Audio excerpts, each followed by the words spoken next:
पुण्यधारा channel पे आपका स्वागत है। हमारी वीडियो पसंद करने के लिए धन्यवाद। जिज्ञासा के लिए आ रहे हैं आर के जैन साहब, फिर इसके बाद तैयार रहेंगे रजनीकांत जी गांधी इंदौर से।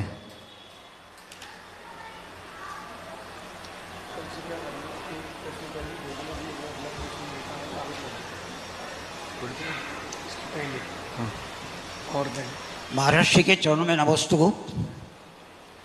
मैं डॉक्टर हूँ, शरीर विज्ञान का डॉक्टर हूँ और भारतीय मनीषियों ने मन, बुद्धि, चित्त और हृदय ये ऐसे शब्द बताए हैं जो भ्रम पैदा करते हैं।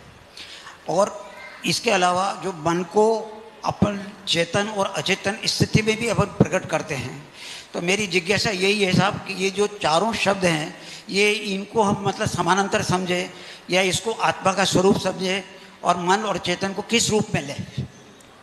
देखिए, आगम में डॉक्टर साहब कुछ भिन्न बातें लिखी हुई हैं और विज्ञान का उससे भिन्न कल्पना भी देखी जाती है।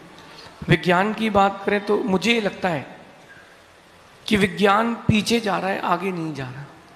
जो सबसे पहली शल्य क्रिया हुई थी वो भारतीय संस्कृति में हुई थी और जैन ने की थी। इस बारे में कभी आप चिंतन करना, खोजना।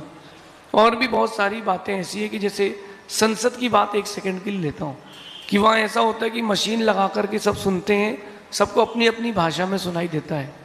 कहता व्यक्ति अपनी भाषा में है और सुनाई व्यक्तिगत भाषाओं में जाता है। इसका मतलब ये पुराना सिस्टम है समूह शरण का कि भगवान की भाषा अर्धमागधी में खिरी और सब ने अपनी अपनी भाषा में समझी। तो विज्ञान पीछे जा रहा है। अब ये मन, बुद्धि, प्रज्ञा, चेतना, अवचेतन मन, इन सबके संज्ञाएं अलग अलग है तो चीज़ें भी अलग अलग है।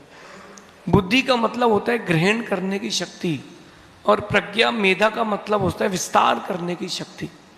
तो ये आगमिक शब्द हैं। मन और आत्मा की बात करें, दो चीज़ें हैं।